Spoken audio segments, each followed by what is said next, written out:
Welcome to Wired for This, a deep dive into how we think, believe, change, and connect. In this limited series, we explore the psychology of human behavior and neuroscience. What drives us forward, what holds us back, and how we navigate a world bursting with noise, contradiction, and complexity. Today, we'll hear from Dr. Katy Milkman, James G. Dinan Professor at the Wharton School of the University of Pennsylvania, and host of the behavioral economics podcast Choiceology. She co-founded the Behavior Change for Good initiative and has advised organizations like Google, the White House, and the U.S. Department of Defense. Her research on behavior change has been published in top journals and featured in her best-selling book, How to Change. Dr. Milkman was also named a top 10 innovator shaping the future of health by Fortune magazine and won UPenn's highest teaching award, the Provost Lindback Award for Excellence in Teaching in 2022. From American Scientist, I'm Celia Ford, and you're listening to Wired for This.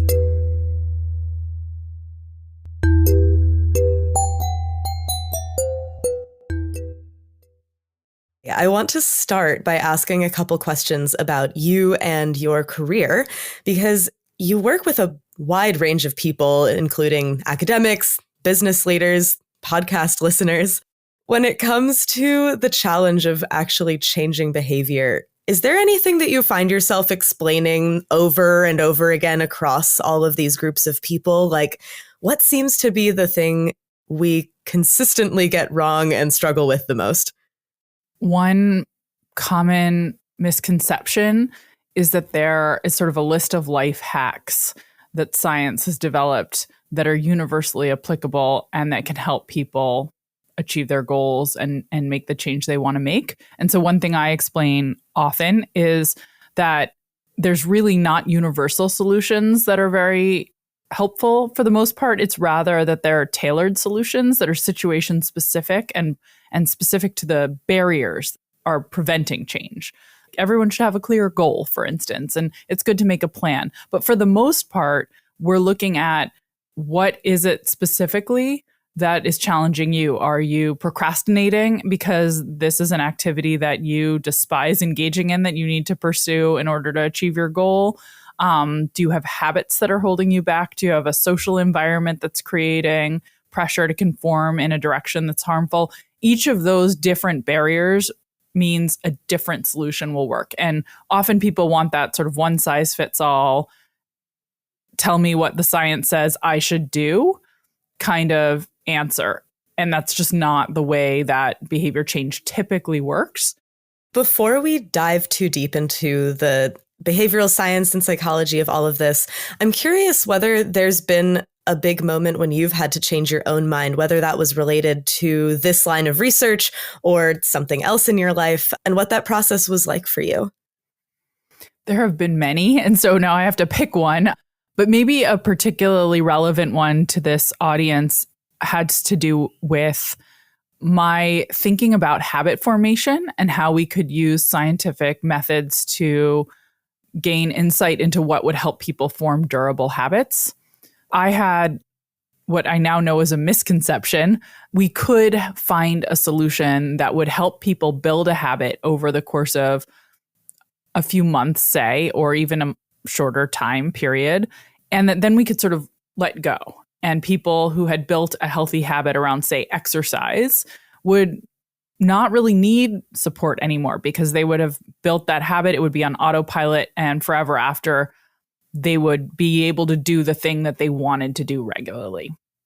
What I've learned through my research on habits and behavior change more generally is that the barriers that get in our way of anything, whether it's exercising regularly, eating healthfully, really staying focused at work and achieving our goals there, or in our personal lives, the barriers that might be a challenge, they don't just go away if you build a habit. And if you've used tools that are effective to build a habit, you actually need to keep using them in perpetuity rather than one-off. So that was kind of a surprise and a change that came to me after doing a lot of science, where we would test these approaches that we thought could help people ramp up, build a habit. Then we'd let go and watch what happened. And every time the habit would eventually and slowly fizzle when we let go. And what it taught me was we should stop thinking about this as something where there's a let go point. A key conversation that helped me with this was actually with one of my colleagues at the medical school, who I sort of shared some of our findings with. It's an amazing medical researcher named Kevin Volpe. And Kevin said, Katy, it seems like you're thinking about this as a temporary fix. Someone comes to the doctor and they have a temporary issue. They have a rash, they have a headache. We give them a prescription, it fixes it. But why would it be the case that behavior change would be temporary and need those temporary fixes? Why not think of it more like a chronic disease, where if you're diagnosed, say, with diabetes, you don't get insulin for a week, you get it for the rest of your life. The idea, I think, of thinking about behavior change as a chronic challenge as opposed to a temporary one where we need a quick fix is so important. And it's not that I thought it would be a quick fix. It's just that I believe very much that we could find a formula that would help people build a habit, and then we could let go. And I've let go of that vision. You've done some research a while back on something called the fresh start effect, which basically shows that temporal landmarks like the start of a new year or a new month can help us give ourselves permission to say, you know what, I messed up before, but it's the beginning of June or whatever month it is, so I can start being better now. Why does that work? Yeah, it's a great question. It's such an interesting phenomenon. And this is work that I got to do with Heng-Chen Dai of UCLA and Jason Reese, who is affiliated with Wharton, about a decade ago. And we started thinking about this question in the context of New Year's, which is the ultimate fresh start, and wondering what it was about New Year's that made it so powerful, and what were other moments that might have a similar power to give us that clean slate, fresh start feeling and motivate us to make a change. And what we learned is that there's actually a large literature on the way people think about their life stories. It's on autobiographical memory that says we think about our lives not linearly, but like we're characters in a book. And there are chapters in that book. And we think about time with respect to those chapter breaks. Those chapter breaks feel like big discontinuities in our life story, much more so than other moments. And so chapter breaks are moments like, I move to a new town, I start a new job, I become a parent. But they're also the sub-chapter breaks, like a year passes and I get to flip the calendar over, or it's a new month, or it's a new week, or I'm celebrating a birthday, or there's a major holiday on the calendar that I'm marking, whether it's religious or a holiday that's more state sanctioned. Those moments make us feel like there's a break in that story. And that break gives us the sense of discontinuity that creates a sense that what happened before, that was almost like a different person. That was the old me. This is the new me. And the new me is going to be able to succeed at things that the old me maybe struggled with. So yeah, last year I didn't get in shape as I planned to. Last year I wasn't really performing at the top of my game at work, but that was the old me, and the new me is going to be different. First of all, there's that optimism that comes with this segregation of your view of yourself. And then second, these moments can also lead us to step back and think big picture. They disrupt the flow of our normal lives. And so those disruptions that cause big picture thinking can lead us to set goals we wouldn't necessarily step back and set on any other day. And so our research shows across many different data sets, both experimentally and correlationally, that people use fresh start moments to make change. We'll be right back.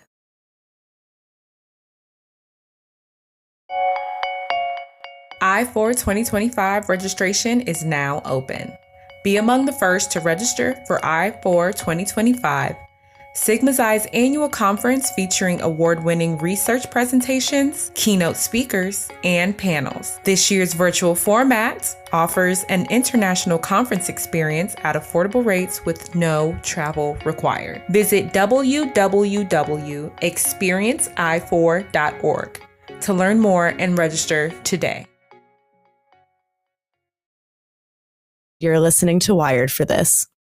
Many of us have probably said something like, it's a new year, I'm a new me, I'm going to work out every day.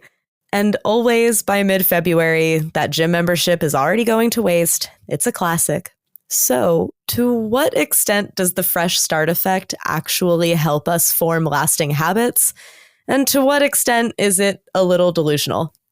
The fresh start effect is only helpful if you use it to make some other change that will create a sustained difference in your life.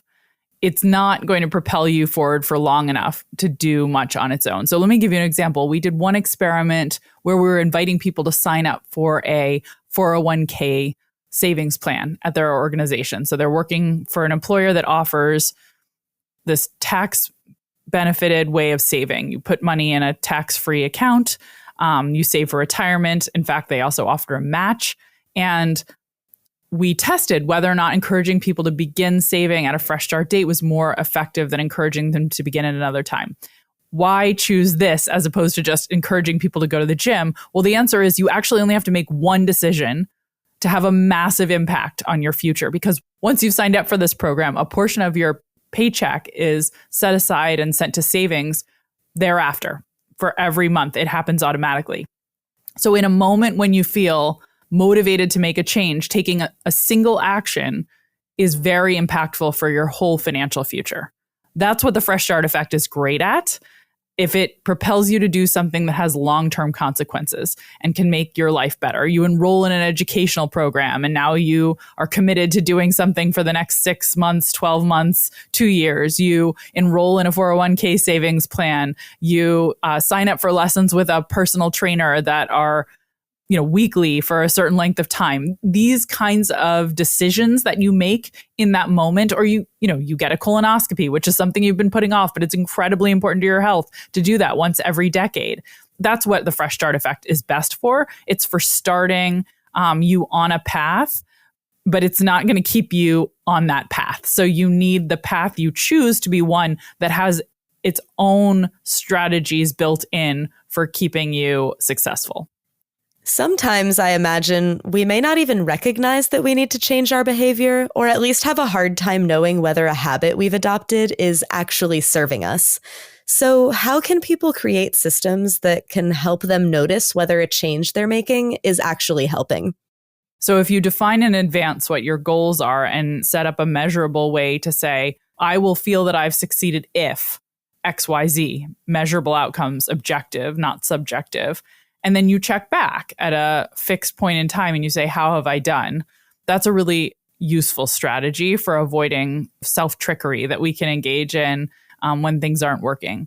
If you have somebody else who is in your life who can be an accountability partner and who can be the one who helps you measure success, that can be even more effective. Now you're outsourcing the challenge of that moral sort of wiggle room that you might engage in and saying, oh, I really want to say it was a success, even though these outcomes that I originally wanted to achieve haven't been achieved. Sometimes it's someone else, whether that's a partner, a manager, or some other person in your life who can help hold you accountable to whatever measurable and objective goals you've set. But that can be another strategy. Yeah, it reminds me of pre-registration in psychology research, like publicly committing to a hypothesis and a plan before you get started, right?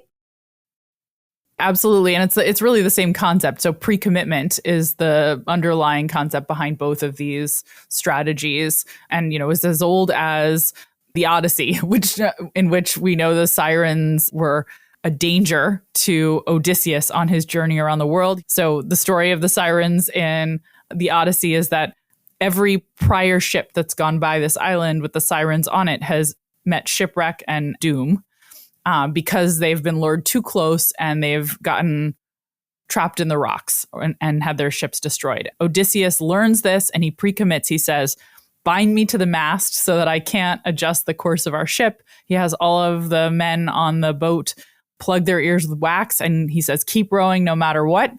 And he's able to avoid the danger while still hearing the sweet sound of the siren songs.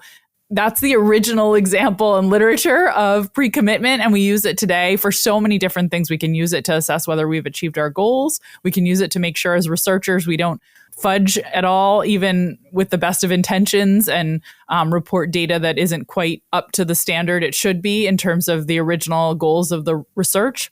And it can be used to solve many more problems as well. Now, another theme of the Odyssey is temptation. And you've also written about the concept of temptation bundling, which you've said came from tricking yourself into going to the gym by making that the place where you could indulge in the temptation of TV. I know I did the same thing my first year of grad school, like listening to podcasts while running. And I'm curious how you turned that first moment of realization into a formalized theory. I love that you are a temptation bundler as well, and that you did it innately. I think lots of us do this in different parts of our lives where there's some chore that we know is good for us in the long run, but we'll be tempted to avoid it in the short term. And this comes up constantly, right? Whether it's, getting your homework done or going to the gym or cooking a fresh meal for your family. There are so many things that we say, yeah, that's really important to me, but I'll do it later, not today.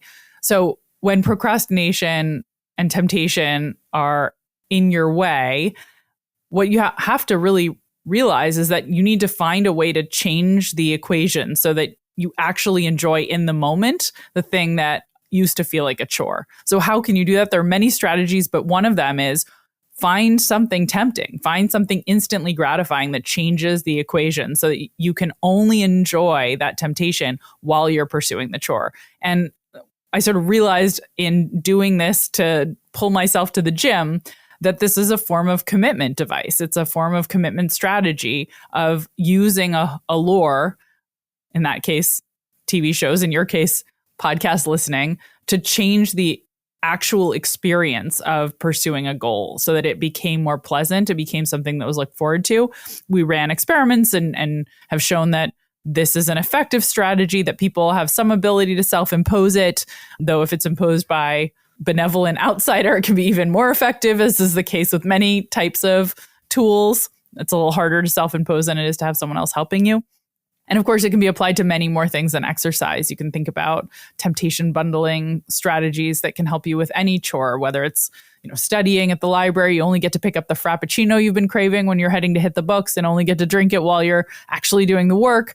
Or think about household chores and saving favorite music playlists or podcasts that you can only listen to when you're getting the laundry folded or making a fresh meal for dinner. Whatever the thing is that feels dreaded, can you combine it with something that is a source of pleasure and instant gratification so that you're changing those utility flows, to use nerd speak, into a set of flows that actually advantages doing the thing that you know is good for you in the long run and overcomes that challenge of present bias where we overweight the instant gratification we'll get from an activity and undervalue the long-term returns we'll get from it. Oh, I absolutely do the buy yourself a little treat while working trick.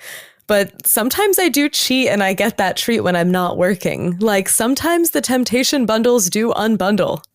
That's the nature of, when you're self-imposing, some unbundling seems to happen. When someone else is in charge and is sort of forcing this on you, it's going to be more effective. That's true of almost all rules. But the fact that we're able to some degree benefit from these tools, I think, is pretty amazing. We're very good at this mental trickery, and it does seem to benefit people to have these rules of thumb and to realize, if I restrict enjoyment of XYZ TV show to the gym or of XYZ treat to the library, at least some of the time, maybe not 100% of the time, but I know I can guilt-free indulge in these contexts. That's enough to move the needle on behavior change. More after the break. This podcast is supported by Sigma Xi, the Scientific Honor Society, and its members. To support nonprofit science journalism, please subscribe to American Scientist or donate to Sigma Xi at sigmaxi.org. That's SIGMAXI.org. You're listening to Wired for this.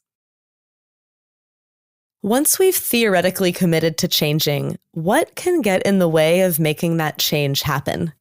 And this is where I sort of focus, and actually I wrote a book called How to Change. And in thinking about how to structure that book, what I realized would probably be most useful would be to delineate the common barriers that prevent people from achieving the change that they seek once they've decided they want to make that change, and then talking through or the science that shows what we can do in the face of each different barrier. The ones that I focus on are internal, because I study decision making, as opposed to external. There's lots of external barriers to change that are super important. Things like, do I have the financial wherewithal? Do I have the good health that I might need, et cetera?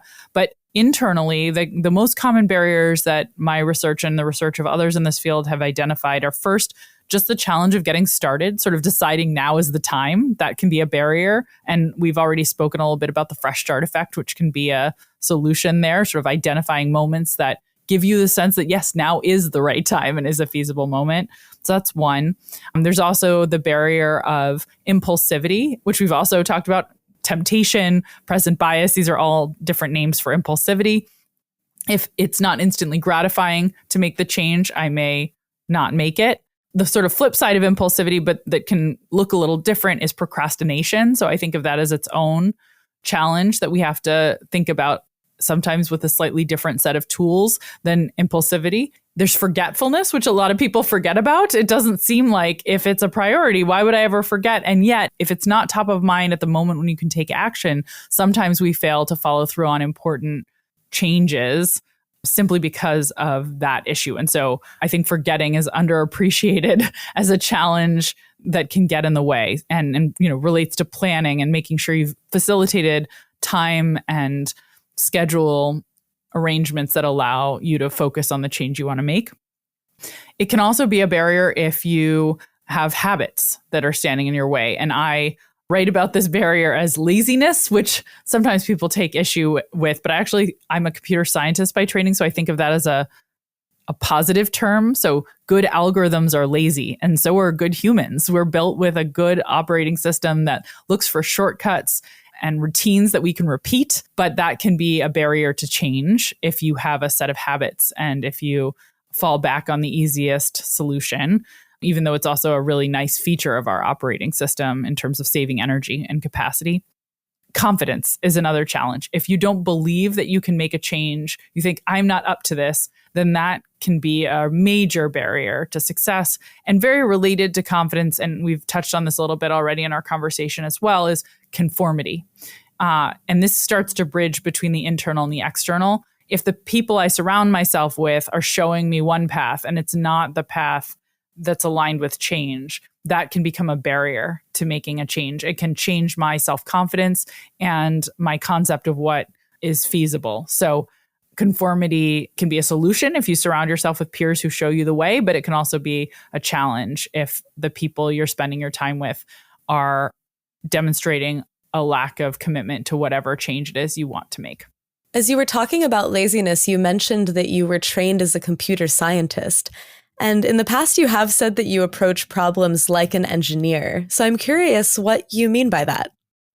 I think of an engineer's mindset as solution-focused and extremely analytical, and focused also often on what are the structural barriers to a shift. If you think about how you might, for instance, engineer a skyscraper, you're going to have to think about all the forces that are trying to bring it down, right? You're going to have to think about wind resistance or gravity. What are the things that are working against you, and recognize, how do I design with that set of constraints in mind? To me, that's kind of the way an engineer approaches the world. I want to find solutions to the barriers and efficient paths to achieving my objectives.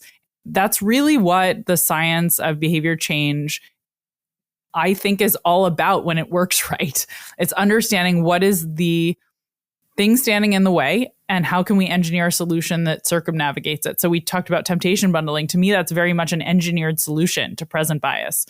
It's not instantly gratifying to do this thing I need to do. Let's engineer a solution. Only allow me to have this thing, or I'll only allow myself to have this thing that's very instantly gratifying at the moments when I'm doing the chore, so that the chore becomes rewarding when it needs to be rewarding. That's an engineered solution. And that's sort of what I mean when I talk about thinking like an engineer. And I'm now realizing I don't think I asked you earlier, how did you transition from being a trained engineer, computer scientist, to being somebody who studies behavior change?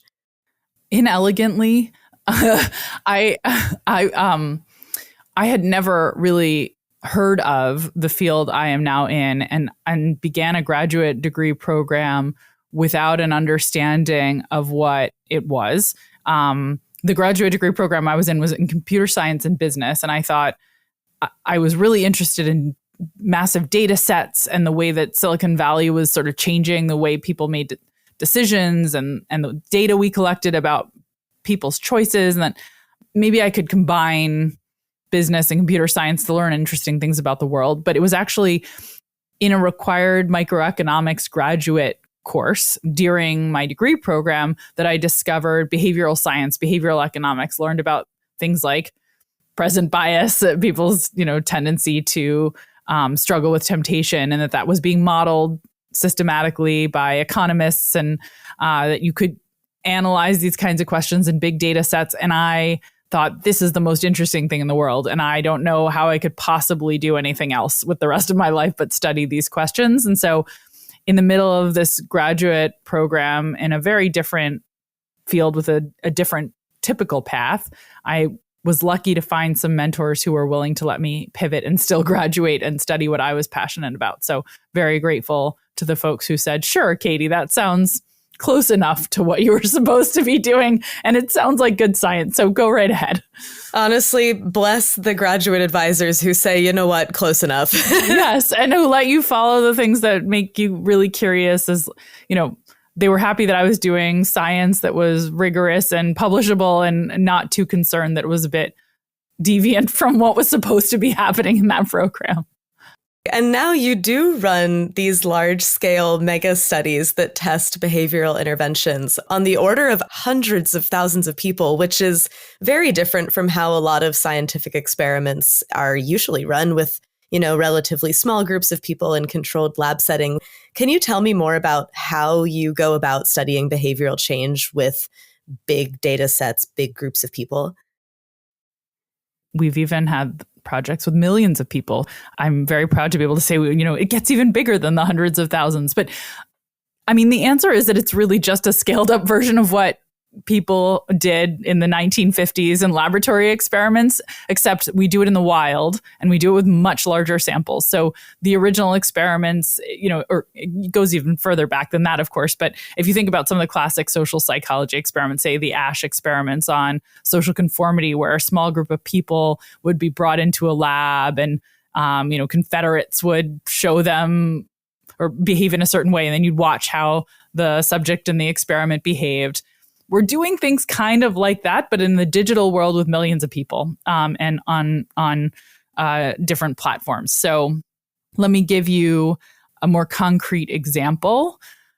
One of our studies, actually our very first study that was called a mega study, was done with 24-hour fitness. We built a little digital app to help people build workout habits, and it was science-based and invited people to sign up. And just the way you'd sign up for Duolingo or some other app on your phone, right? You could go into a 24-hour fitness gym and scan a code or visit a website and sign up for our exercise program that was linked with your visits to the gym so that we would know when you were going and we could reward you accordingly.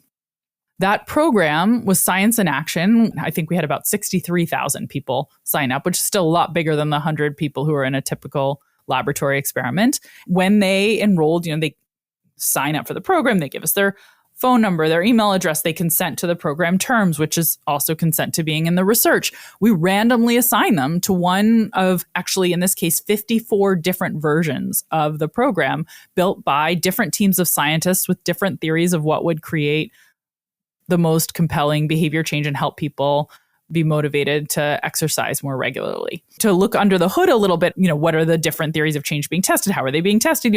Some people are being prompted, make a plan, schedule the dates and times you intend to go to work out. We'll send you reminders at those times. Maybe you get points that are convertible for gift cards if you show up at certain times versus others, or if you show up consistently, if you don't have misses. Some people are sort of teaching strategies. We had a version actually where we taught people about the idea of temptation bundling and gave them a free Audible audiobook. There were versions that showed people videos to try to change their mind about whether or not exercise should be fun versus efficient and see which was more effective. We had one version that just shared information about how much more popular exercising was getting in the United States to communicate that strong social norm. Then we tested all of these different programs because it was a massive randomized controlled trial. We'd flipped a coin to decide which of the 54 versions you'd get. And then we could just compare the average gym attendance in each different version of the program, essentially, and say what was most effective at creating exercise patterns in our population. So that's kind of what we do. We run these large trials. We partner with organizations like CVS Pharmacy or 24-Hour Fitness or Zern Math. Right now, actually, we're in the middle of a trial in partnership with over 30 colleges and universities around the United States where we are helping with a digital orientation program we've created different versions of to help smooth the transition to college for students who might struggle. Actually, it's for all students, but all students might struggle. And there will be about 100,000 students who go through that programming over the next 6 months, and we'll be able to measure whether or not it helps them do better in their first semester in college and helps them stay enrolled. It's cool that you get to see some of the real world consequences of people changing their minds and changing their behavior. But in certain settings, admitting mistakes and changing can feel risky. In your research, have you learned anything about how organizations can create environments where people feel safer acknowledging errors and changing course? Well, you're making me think about the amazing work that's been done by Amy Edmondson at Harvard Business School on psychological safety. The key idea behind the work, or the sort of key insight behind the work, is that the teams where their leaders make it feel comfortable to come forward and say that I've made a mistake, that you won't be reprimanded or rebuked, but instead that leader will work with you to fix things. Those are the teams that have the best outcomes. You don't want sort of to be too punitive if somebody acknowledges an error, and you don't want your culture to be one where people feel it isn't safe to speak up, because that's actually when errors really get out of control and errors can balloon into disaster. And Amy learned this lesson initially actually by working with hospital teams with different styles, some of which really created a culture of psychological safety that said, come to me right away. If anything goes wrong, we'll solve it together, versus, you will not make mistakes. We are a team of perfectionists. We have high standards. And you might think that the latter would be more effective, but actually it was the former that was. And so there are things also you can do in meeting culture, sort of acknowledging that even as a leader, you have a lot to learn and that we're solving challenges as a group, and trying to avoid an advocacy position and more focus on inquiry, sort of how can we collaborate, work together, figure things out, as opposed to it's my way or the highway. Those kinds of things create more psychological safety, and more psychological safety is key to acknowledging error and growing from mistakes, as opposed to clamming up and covering up and not learning. I know that you said there aren't any universal life hacks, but for somebody listening who might realize that they've been wrong about something important, but feels paralyzed by the thought of doing anything about it, what would be some of your advice? It's important for us to be a little kind to ourselves. There's a lot of really wonderful work that comes out of Carol Dweck's research lab at Stanford University on the importance of a growth mindset as opposed to a fixed mindset. Dr. Paul O'Keefe and I talked a lot about mindsets in the previous episode of Wired for This. So if you missed it, go ahead and add episode 1 to your queue. Basically, someone with a fixed mindset assumes that they're born with a certain fixed set of abilities, while someone with a growth mindset believes that with hard work, abilities and interests can be developed over time. That said, it's worth noting that the growth mindset has been criticized by some scholars for its ties to meritocracy and privilege. Of course, having a growth mindset alone can't remove all of the barriers in place for people learning and working in systems that might not have been built for them. Sometimes systemic factors can make growth impossible. But with those caveats in mind, back to Katy. When we adopt more of a growth mindset, we're kinder to ourselves when we face setbacks, because instead of interpreting them as diagnostic of a fixed set of abilities, we interpret them as an opportunity to learn and grow. And we can forgive ourselves for that. The growth mindset work would suggest that you need to give yourself a little more grace and recognize that we're all works in progress. Having made a mistake or thought about something the wrong way doesn't mean that you're defective. It just means you're on this journey like the rest of us, getting better at being a human. And so think about it that way, as opposed to as a diagnosis of something that was wrong with you. And then it'll be easier for you to grow and learn from that opportunity and take advantage of the possibilities it opens up to you, as opposed to being paralyzed by it. Before we wrap up, are there any big open questions in the decision-making universe that you're especially excited about?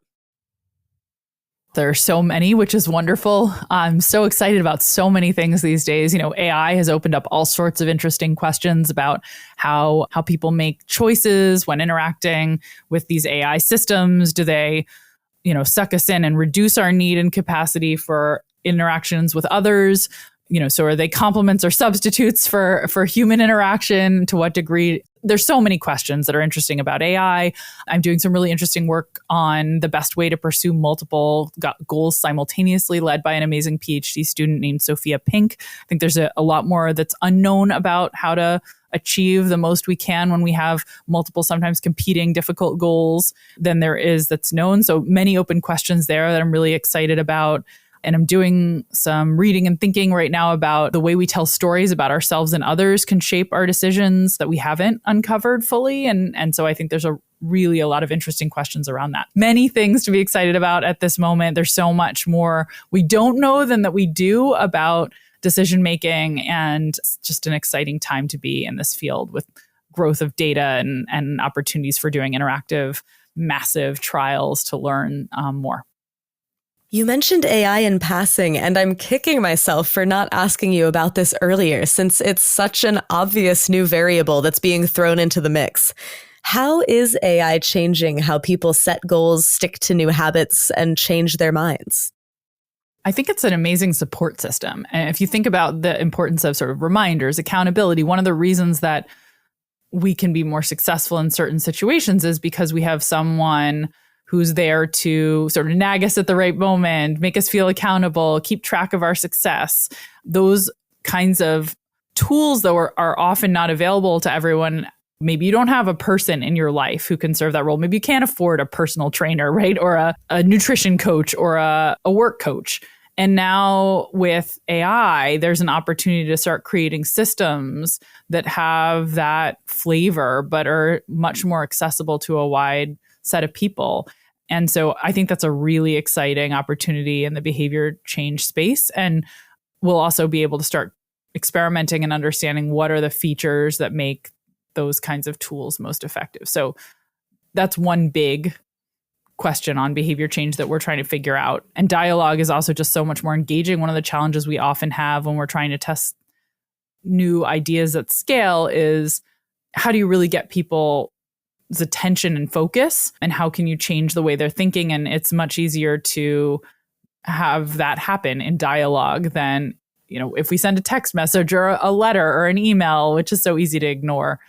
I'm excited about the scalability of it, and I'm excited about the democratization of access to sort of coaching tools. Before I send you off, is there anything that you'd like to plug? I know that you have a book, How to Change. I know our listeners can't see this, but your book is literally just sitting perched in the office that you're sitting in right now. If people are excited about behavior change, they'll check out my book. I wrote it so that it would be, an accessible resource for a wide audience interested in understanding the science of change. Other things that listeners might find exciting, I have a Substack called Milkman Delivers, and I really enjoy sharing interviews I do with scientists about different behavioral science topics once a month. And I also host a podcast called Choiceology that I love. The Choiceology interviews are what get repackaged in my newsletter. So sort of two different ways to access that content, one in a storified podcast form, and another is through monthly newsletters with little tidbits from scientists. So those would be things I'd suggest listeners might want to check out. Amazing. Well, thank you so much. And yeah, thank you, Katy. This was so fun. Thank you so much for having me. I really enjoyed the conversation. Thank you to Katy Milkman for joining in on this episode of Wired for This. You can find links to our sources in the episode description.